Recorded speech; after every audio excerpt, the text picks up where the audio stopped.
मित्रों, अगर आप मेरे चैनल पर नए हैं तो मेरे चैनल को सब्सक्राइब कीजिए, लाइक कीजिए, शेयर कीजिए। साथ ही नोटिफिकेशन बेल को भी प्रेस कीजिए, जिससे मेरी आने वाली वीडियोस का नोटिफिकेशन आपको तुरंत मिल जाए। मित्रों, आज का जो विषय है वो विषय ये है कि माँ दुर्गा की हम किस प्रकार से पूजा आराधना करें।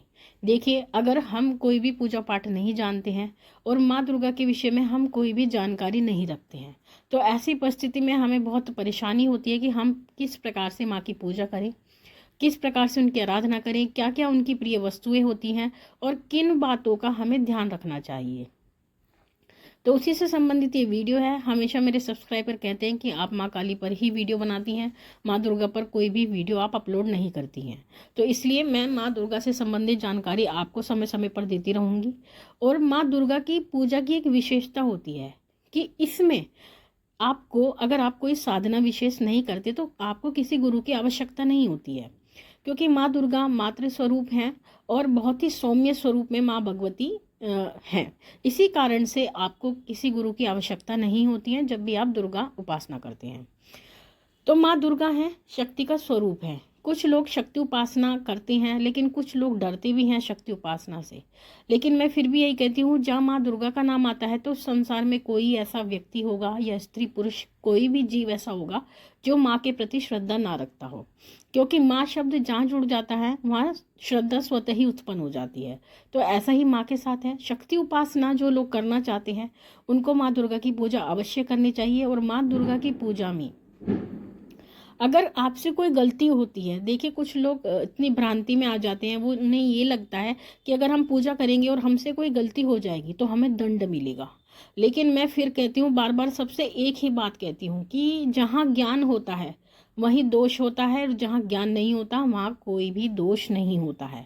तो ऐसी परिस्थिति में अगर भूलवश, क्योंकि भूल तो भूल है, भूल का ज्ञान नहीं होता, तो ऐसी परिस्थिति में अगर आपसे कोई भूल हो जाती है तो माँ भगवती उसको क्षमा कर देती है। माँ माई उस पर बिल्कुल भी ध्यान नहीं देती। आप एक बात बताइए, अगर आप कोई भी कार्य करते हैं और करते करते बीच में अगर आपसे कोई गलती हो जाती है तो इसका अर्थ ये नहीं कि आपका जो कार्य है वो बिल्कुल ख़त्म हो जाएगा या उसका कोई भी जो उसका उद्देश्य है वो पूर्ण नहीं होगा। बीच में जो व्यवधान आते हैं, गलतियां जो होती हैं, वो इसी कारण से होती हैं कि जो हमारा जो कार्य चल रहा होता है उसमें विघ्न आता है। तो उसी विघ्न के कारण वो भूल हमसे होती हैं, वो गलतियां होती हैं, लेकिन माँ माई उसको क्षमा कर देती हैं, बिल्कुल भी उस पर ध्यान नहीं देती हैं। तो आप सबसे पहले तो ये भ्रांति अपने दिमाग से निकाल दें कि माँ माई आपको दंड देंगी। माँ दुर्गा किसी को दंड नहीं देती हैं, क्योंकि माँ शक्ति है, शक्ति का स्वरूप है।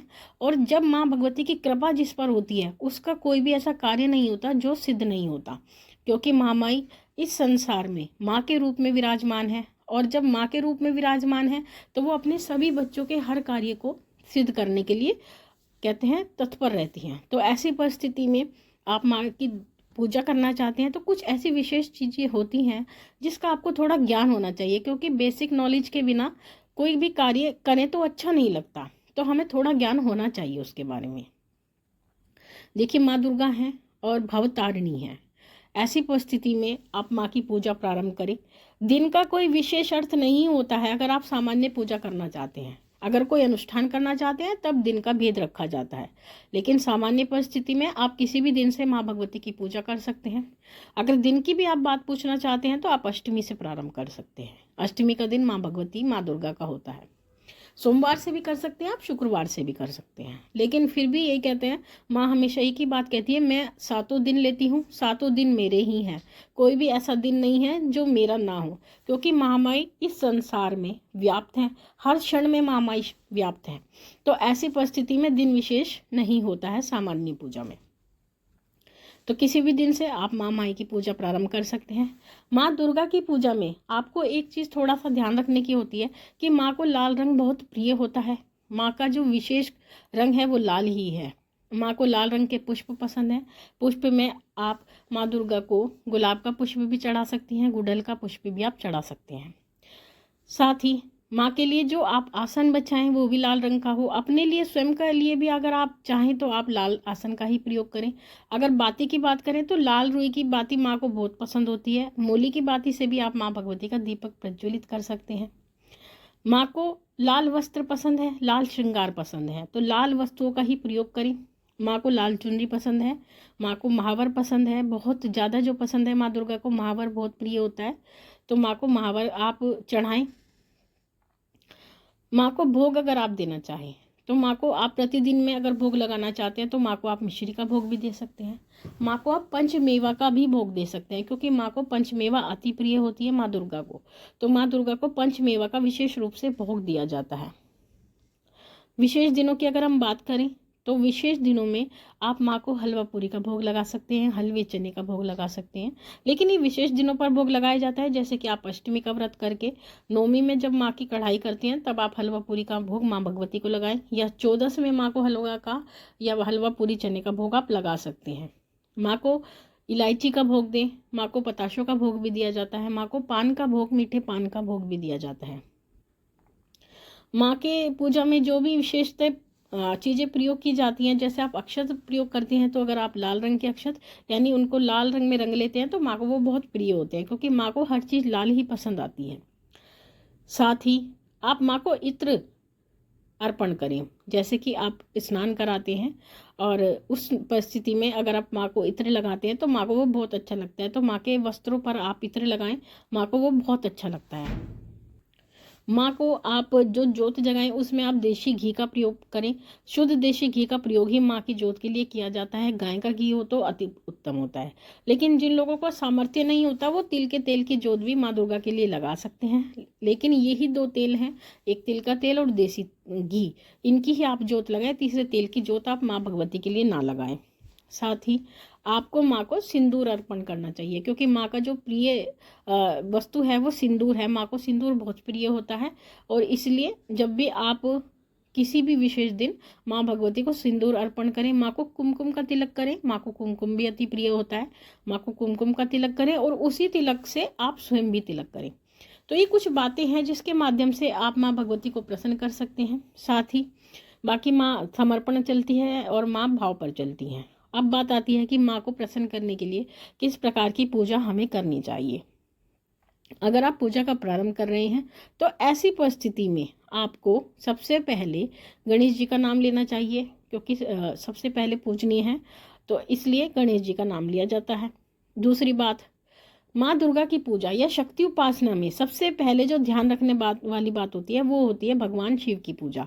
भगवान शिव की पूजा सबसे पहले की जाती है, चाहे हम शक्ति के किसी भी रूप की आराधना करें। अगर हम 10 विद्या की महाविद्याओं की साधना भी करते हैं तब भी हमें भगवान शिव की पूजा जरूर करनी पड़ती है, क्योंकि जिस जिस रूप में शक्ति ने 10 महाविद्याओं का रूप धारण किया है उस रूप में भगवान भोलेनाथ ने भी उनके साथ वही रूप धारण किया है। तो इसलिए सबसे पहले माँ के साथ में भोलेनाथ की पूजा अवश्य की जाती है, क्योंकि माँ की पति स्वरूप में भोलेनाथ की पूजा की जाती है। तो उसके लिए आपको या तो 11 बार या 21 बार और हो सके तो 1 माला आपको ओम नमः शिवाय की अवश्य करनी चाहिए। फिर उसके बाद में आपको दुर्गा चालीसा करना चाहिए। फिर उसके बाद में आपको बटुक भैरव जी का ध्यान करना चाहिए, उनको नमस्कार करना चाहिए, क्योंकि वो माँ के पुत्र हैं और उनके कार्य के लिए तत्पर रहते हैं। तो बटुक भैरव जी का भी ध्यान आपको अवश्य करना चाहिए। सबसे पहले आपको दुर्गा चालीसा से ही प्रारंभ करना है। उसके बाद आपको धीरे धीरे करके जैसे जैसे आपकी रुचि पूजा में बढ़ती जाएगी, जैसे जैसे आपका मन बढ़ता जाएगा, पूजा में लगना प्रारंभ हो जाएगा, उसके बाद में आपको आगे बढ़ना चाहिए। उसके बाद में आपको सप्तशती पर जाना चाहिए। सप्तशती एक ऐसा ग्रंथ है जिसमें 700 श्लोक हैं और माँ दुर्गा से संबंधित, माँ काली से संबंधित, माँ भगवती स्वयं उसमें निवास करती हैं। लेकिन क्योंकि सप्तशती इतना छोटा ग्रंथ नहीं है और आप प्रारंभ कर रहे हैं, तो ऐसी परिस्थिति में आपको सप्तशती में एक सप्त श्लोकी दुर्गा है जिसमें 7 श्लोक हैं। तो 7 श्लोक जो हैं वो पूरा सप्तशती का निचोड़ है, सार है। तो आपको उसका अध्ययन करना चाहिए, उसका पाठ करना चाहिए। केवल आपको 2 या 3 मिनट लगेंगे सप्त श्लोकी दुर्गा में। जैसे ही आप सप्तशती खोलेंगे सबसे पहले सप्त श्लोकी दुर्गा ही आपको दिखाई देगी, तो आप उसका पाठ करेंगे। जैसे जैसे पाठ करेंगे आपका मन लगता जाएगा। उसके बाद आपको इसी प्रकार से आगे बढ़ते जाना है, फिर सप्तशती का पाठ करना है।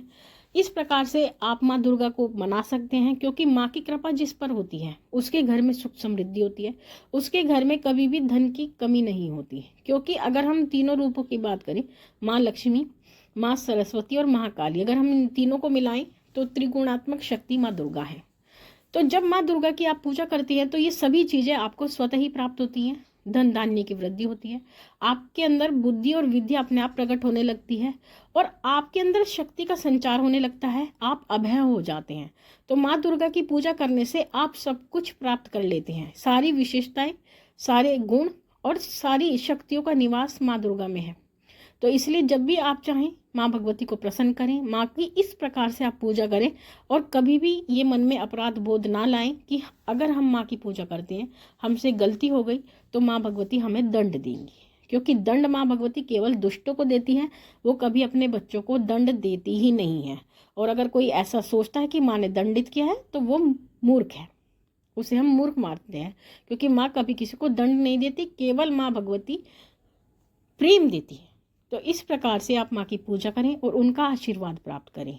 अगर फिर भी आपकी कोई क्वेरीज रहती हैं या आपके कोई प्रश्न हैं तो आप हमें कमेंट बॉक्स में लिख सकते हैं, उस पर हम वीडियो बनाएंगे। माँ भगवती से यही प्रार्थना करते हैं कि वो आपके भंडारे भरती रहे, आपकी सभी मनोकामनाओं को पूर्ण करती रहे। आपसे फिर मिलूंगी अपनी अगली वीडियो में, तब तक के लिए जय महाकाली, जय महाकाल।